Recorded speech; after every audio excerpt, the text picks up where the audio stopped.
Hello दोस्तों, स्वागत है आप सबका फिर से एक नई वेब सीरीज के एपिसोड के अंदर। आज हम बात करने वाले हैं तोहफा वेब सीरीज के एपिसोड नंबर 1 के बारे में। तो कहानी की शुरुआत होती है, हम यहाँ पे देखते हैं कि सुबह वह सपने में अपनी होने वाली बेबी के साथ में सोता होता है। दूसरी तरफ उसका दोस्त जिसका नाम मोंटू है, वह उसको आके जगाता है और बोलता है कि भाई जल्दी से आकर खोल, आज तुझे गांव भी जाना है। जी हाँ, आज सोता मत रहे, तेरी ट्रेन आने वाली है, कहीं ऐसा ना है कि तू उस ट्रेन को मिस कर दे। उसके बाद वो उसके दोस्त को जल्दी केशव ना धोकर गांव जाने के लिए तैयार हो जाता है और मोंटू उसको एक तोहफा देता है और उसको बोलता है कि तुम इस तोहफा अपनी भाभी को दे देना, यानी उसकी बीवी को दे देना, वो मुझे याद करती रहेगी। आप सब घर पे आ जाते हैं और अपनी माँ के चरण छूते हैं और अपनी माँ से इसकी खैरियत के बारे में पूछता है। तो उसकी माँ उसको बोलती है कि उम्र में कौन ठीक रहता है, मैं तुझसे यह बोलती हूँ कि तू जल्दी से शादी कर ले, और मुझको तो लग ही रहा है कि तू शहर से शादी करके ही घर वापस लौटेगा। शादी का नाम सुनते ही दोस्तों सबका पाग रंग हो जाता है और वो अपनी माँ को बोलता है कि माँ, तुमको कितनी बार बोला है कि मुझे अभी शादी नहीं करनी, तुम कम से कम 1 साल तो शादी का नाम बिल्कुल मत लेना, अगली बार मैं खुद ही आपको बोल दूंगा। दोस्त की बीवी इसका तोहफा देने के लिए घर से निकल जाता है तो रास्ते में एक औरत की साड़ी गंदी कर देता है। उसके बाद दोस्तों ये लड़की केशव के साथ तू मैं करना शुरू कर देती है, लेकिन केशव को यह पता नहीं होता कि जिस लड़की के साथ वो बहस कर रहा है, दरअसल यही लड़की उसके दोस्त की वाइफ है। आपके सब अपने दोस्त के घर पर आता है और अपने दोस्त के बाप के चरण छूकर उसे प्रणाम बोलता है।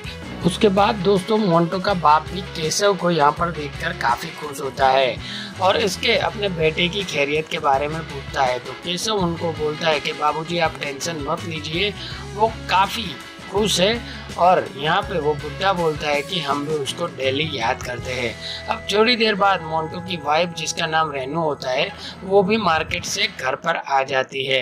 इसको यहाँ देख वो शर्म से पानी पानी हो जाता है, क्योंकि वह वही औरत होती है जिससे वो अभी बहस करके उसकी साड़ी गंदी की थी और इसके साथ काफी देर तक उसकी बहस भी हुई थी।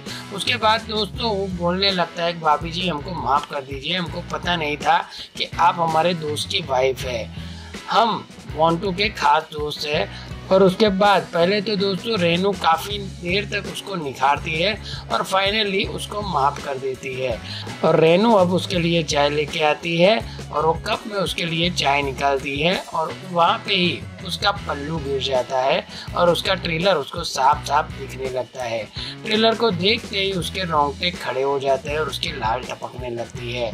जी हाँ दोस्तों, यहाँ पे दोनों के बीच में क्या होगा ये सब कुछ तो ये वेब सीरीज का सस्पेंस ही रहेगा। जी हाँ, उसके बाद वो बाथरूम में जाता है और वो बाथरूम में जाके ठंडा पानी लेकर उसकी मालिश करने लगता है। फिलहाल तो रेनुमा भी वहाँ पे होती है और मुस्कुराकर वहाँ से चली जाती है। आप सब घर का जाने वक्त हो जाता है और रेनुमा थोड़ी उदास हो जाती है और केस बाद में उसको बोलता है कि अभी जाना ज़रूरी है, क्या थोड़ी देर रुक जाओ, हमारा भी मन लगे रहेगा। जी हाँ, और वो उसको बोलती है, भाभी जी जाने का मन तो हमारा भी नहीं करना, लेकिन जाना तो पड़ेगा, दोस्तों के यहाँ ज़्यादा रोक नहीं सकते।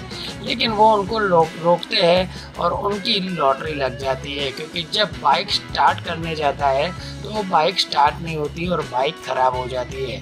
बाहर मौसम भी ख़राब होने लगता है तो बाबूजी उसके बोलते हैं कि आसपास कोई मैकेनिक भी नहीं है, तो वैसा काम करो, आज रात हमारे घर पर ही सो जाओ। तो इसकी तो लॉटरी निकल जाती है। जी हाँ, आज शाम का खाना भी हमारे साथ ही आपको खाना पड़ेगा।